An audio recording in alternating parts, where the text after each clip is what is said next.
Hello everyone. In today's video, we will be discussing limits and what limits are and how they are useful in calculus. Let's get it started. First things first, because this is one of my first videos, I will be discussing about what calculus is. Calculus is essentially the math of change, how values change, and how different values respond to that. That's all there really is to it. Now, what is a limit? Well, I don't know if you've seen what a limit is, but a limit usually looks something like this. Like this. You probably ought to have seen one somewhere, but this is how, and it will typically be of a function, and then it will equal a number L. That's how it works. All right. So a limit is a way in which we can find the value of a function as it approaches a number, usually noted by something down here. And to read this limit, I would say the limit of f of x as x approaches c, or in this case, it could be any number. It could be as x approaches 3 or something, and then it will usually equal a number. And that's all you really need to know how to read it. So, and then another bonus thing for being able to read it, sometimes the number will have a minus or a plus sign in front of it. So it could be c plus c, or a number minus, or like that, just for an example. And that would mean as x approaches, this arrow means approaches, 3 from the left side or 3 from the right side. If you have a minus sign, that means your function is approaching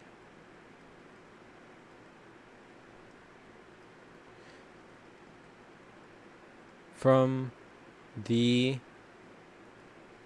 left, and if you have a plus, that just means approaching from the right.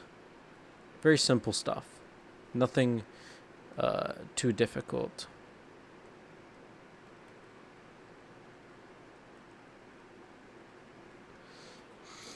All right. And that's all there really is to limits. So, another thing about limits, a limit will always exist unless there's something that stops it from being existing. And in this case, there are a few ways, and I'll get into that in just a little bit. But I'll show you here. I'll try to draw a little function, right? This is going to be our x-axis, and this is going to be our y-axis, right? Simple stuff. And let's say we have a little simple function, y equals x, right? It's a straight line like this, right? And let's see, I drew it wrong. All right, let's redraw it. But let's say then we have a little hole, meaning that it's discontinuous. And for an x value, this y value is going to be undefined, essentially. It does not exist.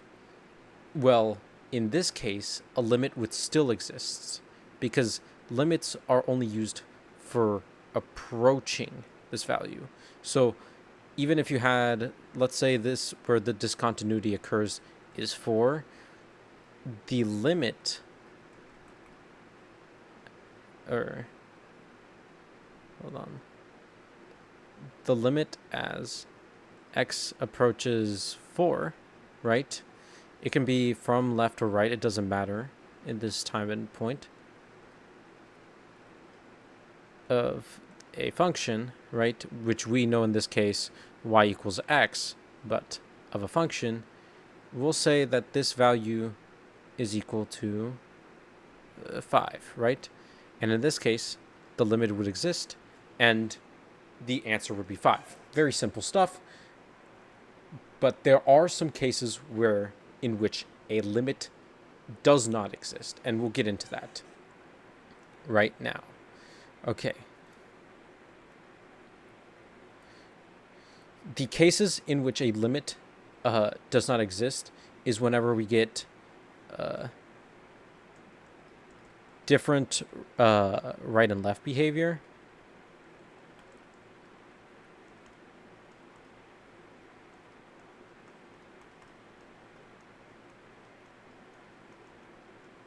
Such as, let's say we had, let's draw another graph here, right? We have a graph, and then let's say you had a function going in like this, and then suddenly it just jumps like this, right? This is usually what's found in the function, if I remember correctly, y equals absolute value of x over x, right? And as you can see, let's say a value here 2, right? If we take the limit of x approaches 2 from the left side of this function, we'll get a value. We'll say this value is 1, right? We'll get 1. And then if we take the limit as, we'll say this value is 3. If we take the limit of x approaching the right, we'll get the value. As you can see, the function is going towards 3. And therefore it's 3. Therefore, this is how you denote. Therefore, limit dne, which means does not exist. Simple enough, right? This is one of the cases for limits. Another one of the cases in which a limit does not exist is for, let me check, it is when it's unbounded. So unbounded.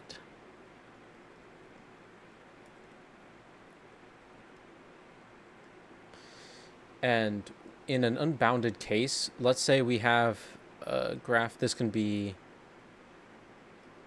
1 over x squared or 1 over x, right? Y equals 1 over x squared in this case. And you'll see that, and it just keeps going. And there's an asymptote here, which means that the value will not ever touch. This function will never touch this value, which is 0. And then we have the other part of the piece of the function, which does the same thing, right? And then if you take the limit in this case, the limit as x approaches 0 in this case, it can be from either or side, but we're taking the general limit, which is kind of the combination of both limits. If both limits are equal, because if you see, they're both approaching infinity, both sides are going to infinity, we can just use a general limit because they're going to the same thing. And of this case, well, I should have at least put it down here, of f of x, right, in this case, is equal to infinity, right? You can see as the function is going up, it's going on infinitely, and therefore it's unbounded, and therefore limit does not exist, right? When there are asymptotes like that, it's unbounded. And the last case in which a limit does not exist is oscillation.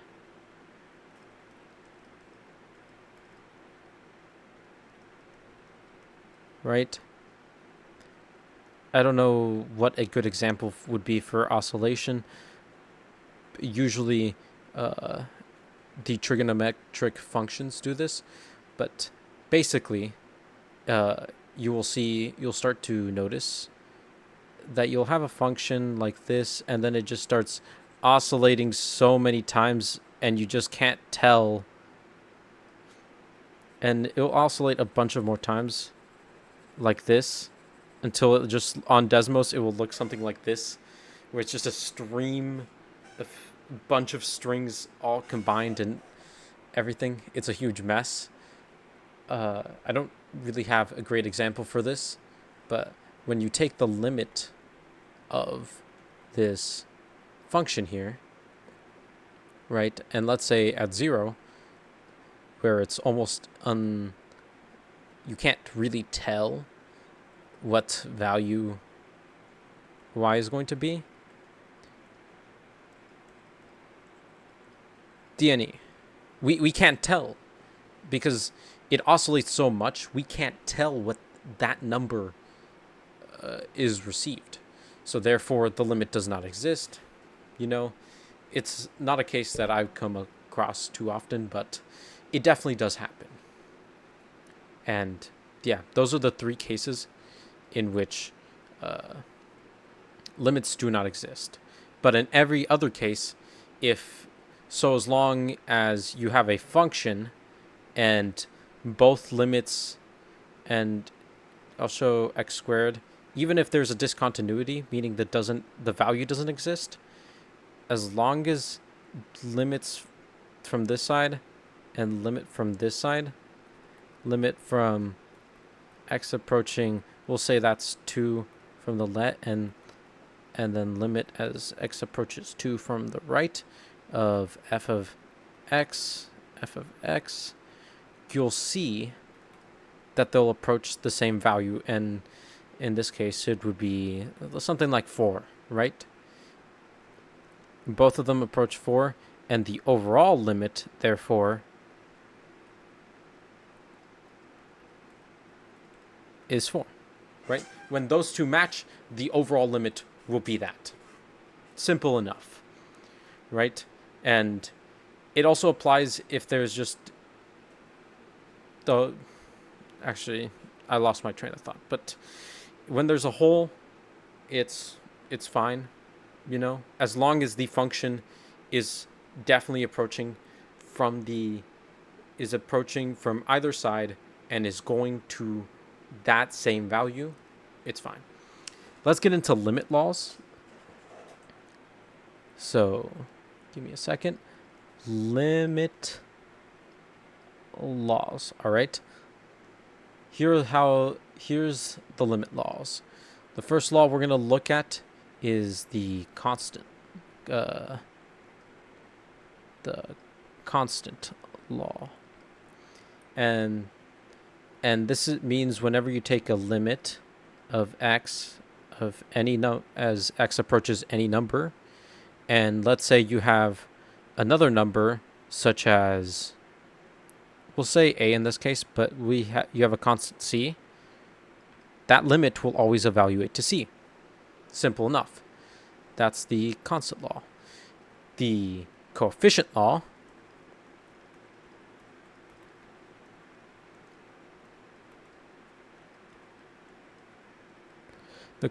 law means when you have a limit and it's approaching a value, and let's say you have a function, right, f of x, and you have a constant in front of f of x, c, right, you can rewrite it as the coefficient or constant in front, limit as x approaches a of that function, only as long as you have as a single number in front of it.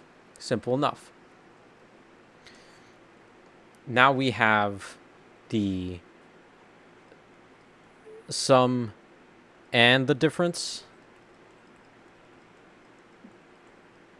laws. They're very similar in the way how you split the limit. Let's say you have a limit as x approaches a and you have 2 functions either plus or minus. You can either have them adding or they can either be subtracting. Doesn't matter. And then that will equal to, give me a second. Let me just move this over to give myself more room. That will equal to the limit of both. You can split the limit, is what I'm saying. Limit of f of x, and then you add or subtract depending on which one, and then limit as x approaches a of g of x. Simple enough. Product and quotient laws are the same.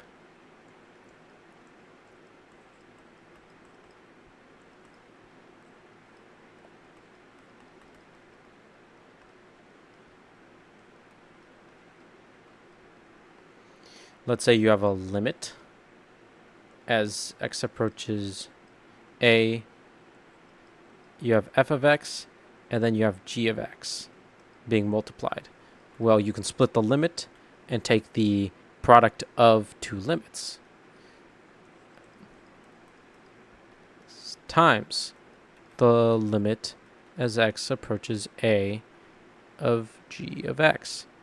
Very similar to the division one, in which you have a limit, x approaching a again, you have f of x over a function g of x, and you can split the limit once again,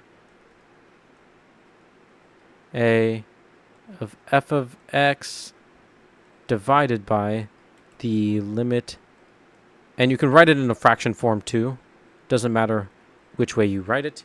I wrote it this way, but you can also write it in the fraction form, limit of f of x, limit of g of x. And our last one is the exponent and root law.